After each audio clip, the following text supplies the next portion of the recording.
पाकिस्तान के army chief general असीम मुनीर ने कश्मीर को पाकिस्तान के लिए बहुत जरूरी बताया है।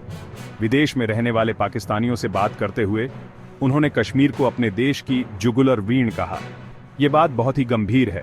इसका मतलब है कि पाकिस्तान कश्मीर को अपनी जिंदगी के लिए उतना ही जरूरी समझता है जितना कि इंसान के शरीर के लिए उसकी जुगुलर वीण। मुनीर ने जोर देकर कहा कि पाकिस्तान कश्मीर को कभी नहीं छोड़ेगा। ये कोई नई बात नहीं है। पाकिस्तान और इंडिया इस इलाके के लिए जंग लड़ चुके हैं, लेकिन उनकी ये नई बातें तनाव को और बढ़ा देती हैं। मुनीर ने बलूचिस्तान में आतंकवाद से लड़ने की बात भी कही। ये प्रांत पाकिस्तान से आज़ादी चाहता है। कश्मीर और बलूचिस्तान को जोड़कर वो ये दिखाने की कोशिश कर रहे हैं कि पाकिस्तान को अंदर और बाहर दोनों तरफ से खतरा है। वो चाहते हैं कि पाकिस्तानी इन खतरों के खिलाफ एकजुट हों। ये स्पीच इतनी महत्वपूर्ण क्यों है? मुनीर फॉरेनों में रहने वाले पाकिस्तानियों से बात कर रहे थे। ये वो लोग हैं जो पाकिस्तान छोड़कर चले गए लेकिन अभी भी इसकी परवाह करते हैं। वो चाहते हैं कि ये लोग कश्मीर की लड़ाई समेत पाकिस्तान की मुश्किलों से जुड़े रहे। कड़ी बातें करके वो अपने देश के लोगों को ये भी दिखाने की कोशिश कर रहे हैं कि उनकी आर्मी ताकतवर है। पाकिस्तान में आर्मी के पास बहुत पावर है। ये अक्सर सरकार को प्रभावित करती है। इसलिए जब आर्मी चीफ बोलते हैं तो लोग ध्यान से सुनते हैं। उनकी बातें लोगों की राय बना सकती हैं। ये स्पीच बताती है कि कश्मीर पाकिस्तानी आर्मी के लिए सबसे बड़ी प्राथमिकता है और ये दिखाता है कि वो कड़े शब्दों का इस्तेमाल करने को तैयार हैं, भले ही इससे इंडिया नाराज हो।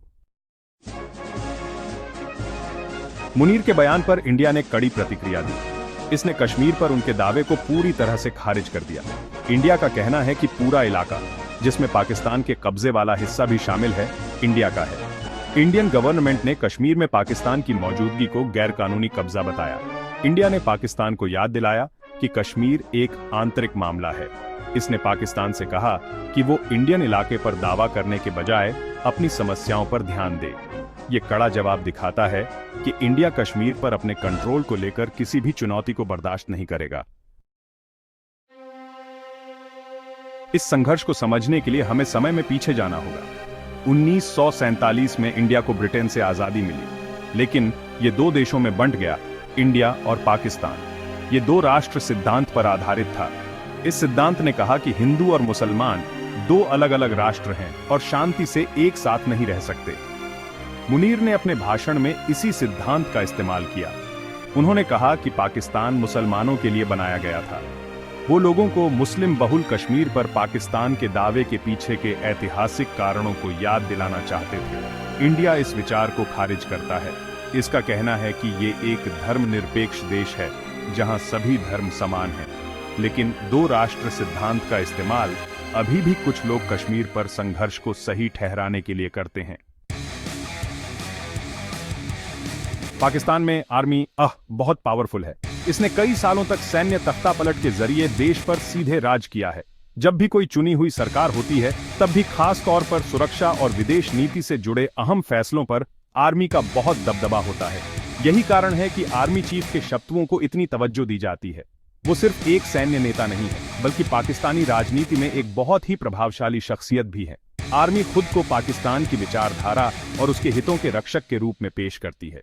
कश्मीर उस विचारधारा का केंद्र बिंदु है। पाकिस्तान अपनी ही सीमाओं के भीतर, आप जानते हैं, कई चुनौतियों का सामना कर रहा है। संसाधनों से भरपूर प्रांत बलूचिस्तान दशकों से आजादी के लिए लड़ रहा है। बलूचिस्तान में पाकिस्तानी सेना पर मानवाधिकारों के उल्लंघन के आरोप लगते रहे हैं। पाकिस्तान अधिकृत कश्मीर में भी ऐसे समूह हैं जो पाकिस्तान से आजादी चाहते हैं। ये आंतरिक संघर्ष कश्मीर पर पाकिस्तान की स्थिति को कमजोर करते हैं। जब मुनीर कश्मीर पर कड़ी बातें करते हैं तो इसे इन आंतरिक समस्याओं से ध्यान हटाने और एक साझा दुश्मन के खिलाफ देश को एकजुट करने के तरीके के रूप में देखा जा सकता है।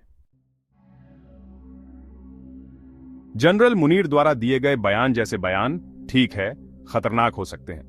ये इंडिया और पाकिस्तान के बीच तनाव बढ़ाते हैं। वे कश्मीर में शांति की संभावना को और कठिन भी बनाते हैं। इस तरह के कड़े शब्दों का इस्तेमाल धार्मिक भावनाओं और राष्ट्रवाद को भड़काने के लिए किया जा सकता है। परमाणु हथियारों वाले क्षेत्र में यह विशेष रूप से खतरनाक है। इंडिया और पाकिस्तान दोनों के पास परमाणु क्षमताएं हैं। उनके बीच किसी भी संघर्ष के बहुत तेजी से बढ़ने और विनाशकारी परिणाम होने की संभावना है।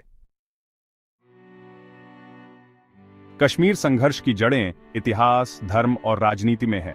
भले ही आजादी और बंटवारे को 75 साल हो चुके हैं, लेकिन अतीत के जख्म अभी भी ताजा हैं। दोनों तरफ के नेता अक्सर समर्थन हासिल करने के लिए धर्म और राष्ट्रवाद की भाषा का इस्तेमाल करते हैं। इससे किसी भी बातचीत को मुश्किल हो जाता है। ध्यान समाधान खोजने से हटकर बातों का जवाब देने और अपना दबदबा कायम करने पर चला जाता है। जब तक बयानबाजी से आगे बढ़कर संघर्ष के मूल कारणों को दूर करने का सच्चा प्रयास नहीं किया जाता, तब तक तनाव बना रहेगा और शांति दूर की कौड़ी बनी रहेगी।